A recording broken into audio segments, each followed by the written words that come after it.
नमस्कार दर्शक बंधु आपण मानक स्वागत करुच्ची आरकेएस प्रेजेंस यूट्यूब चैनल। यही चैनल माध्यम शुणा सुंदर गपटीए गपटीर ना होउची अविश्वास और अहंकार।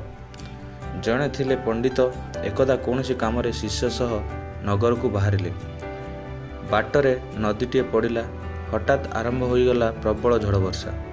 सेठारे थिबा जड़े नाउरिया को नदी पारी करदेवा कही पंडित देखिले नाउरियाटी अंध। आउ कई नाउरिया अछंती कि ना पंडिते पचारिले। नाउरिया कहिला, गला 20 वर्ष हैला ए घाटर नाउरिया केवल मु।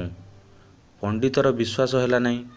निजे ना बाही आर कूल को जीवाकू बाहरिले।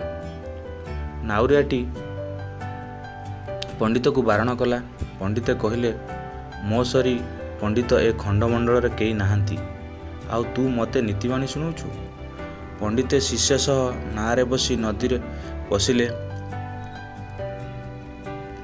कात मारी आग को बढ़िले। दिने 2 दिन बीतीगला। पंडित घर को न फेरिबारु तांको पत्नी मन को पाप छुईला।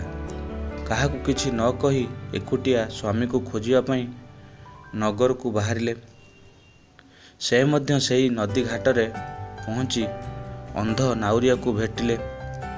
नाउरिया ठारू सबू शुणी हतबाक हेले। नाउरियाटी कहिला, माँ आज सकाळे गाँ लोके 2टी शव नदी उद्धार करिथिबा शुणिली। जाई देख सेमाने तुमर परिचित होई पारंती। कहिबा बाहुल्य। नदी रे सही दिन पंडितंक सलील समाधि घटिथिला।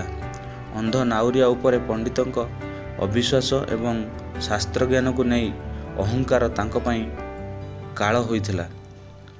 जदि आपण मानकू गपटी भल लागे ताहले लाइक शेयर एवं सब्सक्राइब करिवे। नमस्कार दर्शक बंधु, पुणी देखा हबो आगामी अध्याय। जय जगन्नाथ।